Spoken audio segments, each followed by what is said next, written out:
Zach Cox, Dakota Randall outside Gillette Stadium. The Patriots just had their second practice of week 2, and for the second straight day, no Trent Brown, no Sidy Sow. Both offensive linemen are in concussion protocol. We don't yet know whether either will be available for this Sunday's game against the Miami Dolphins, but based on the recent track record and recent history of how long it takes players to typically recover from those concussions, I would say it's probably unlikely you see either of those guys out there. And that's just another blow to a Patriots offensive line that's just been hammered by injuries for months now. And 3 of their other offensive linemen, starting offensive linemen, still limited in practice: David Andrews, Mike Owenu, Cole Strange.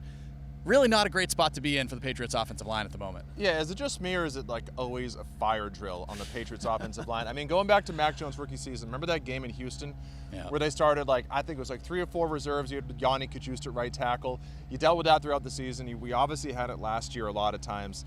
And then going into this season again with the rookie guards, and now this with Trent Brown, and who knows what we're going to get at right tackle. Maybe it'll be Calvin Anderson again. It's just more of them just not having the kind of quality depth you'd want at offensive line, whereas they have it at other positions. I think they did a good job of going out this offseason and drafting players who I think could develop into the kind of depth they're looking for, but none of them are ready yet. No. And it just is the Patriots are short of this position. And we said going into the year, they could be all right if these guys stay healthy, but the one guy you really couldn't afford to lose was Trent Brown, even if it's only for 1 week, because we're talking about a team that really needs to win every game they possibly can. So yeah, it's not looking good for him this week, and it's a bad sign. And the defensive line the Patriots will face this week isn't quite as formidable as the one they saw in week 1, that Eagles front. But there's still some good players on that Miami Dolphins team. Christian Wilkins is definitely a disruptive player. Jalen Phillips on the edge. There's some players that can cause some problems for this Patriots team, and you're probably looking at Calvin Anderson at one of the starting offensive tackle spots. He went wire to wire in week 1, received some real praise, especially from David Andrews, for sort of the grittiness of his performance after missing all of training camp. But he was far from perfect in that game. He had a holding penalty, let up a couple of pressures. And then at the other one, you're probably seeing Vidarian Lowe or Tyrone Wheatley Jr. Those are 2 guys who have barely played at all at the NFL level. In Wheatley's case, he has not played at all in the regular season at the NFL level. And again, still some talent on this defensive front. And you really need, for this Patriots offense to get clicking, you've got to both be able to protect Mac Jones and be able to run the ball, which the Patriots couldn't do in week 1. Yeah, and I think, the other option potentially would be Mike Owenu if he comes back at right tackle, moving Calvin Anderson over to left. But what do they say? The definition of insanity is continuing to do something and expecting different results. We've said it enough. It's not going to happen. And Mike Owenu's primary backup in week 1 was Sidy Sow, who probably is not going to play in this game. So there's so many moving parts up front. Yeah, and you mentioned it, though. I think one of the keys to the game for the Patriots and one of the real paths to victory for them is running the ball. For all the talk that we have about Vic Fangio's defense and the talent on that side of the ball for Miami, I do think they're a little overrated in terms of personnel, and I do think they're susceptible up front.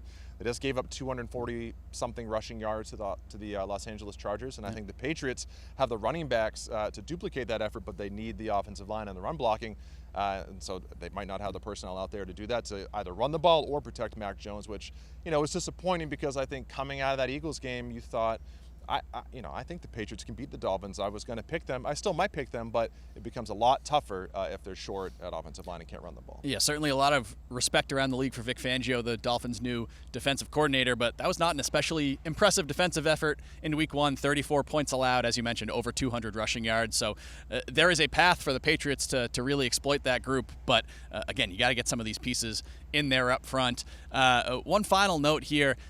It's not injury-related. I don't think it might be partially injury-related. It was interesting to see the Patriots' first injury report yesterday. Juju SmithSchuster not listed on there, full participant in practice after having some really strange usage in week 1, was not on the field at all for the Patriots. Kind of last gasp, final drive. He had 2 sixth-round rookies playing over him, and then there was a report today from Andrew Callahan over at the Boston Herald that multiple sources within the Patriots organization do not believe Juju SmithSchuster is within the top 5 pass catchers on this Patriots team.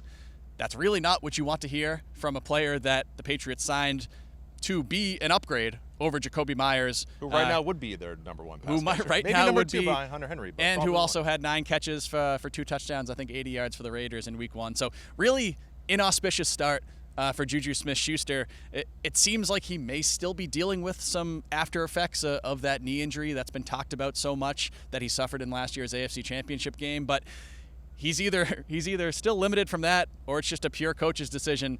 I don't know which one is worse. Neither of them are especially good for this offense. No, and I think, if you're a Patriots fan at this point, all you really can do is hope that these reports of, he's just still working his way back from that offseason knee procedure, and that maybe around week 5 or 6 he'll finally get up to 100% and he'll be the player that they expected to get this offseason.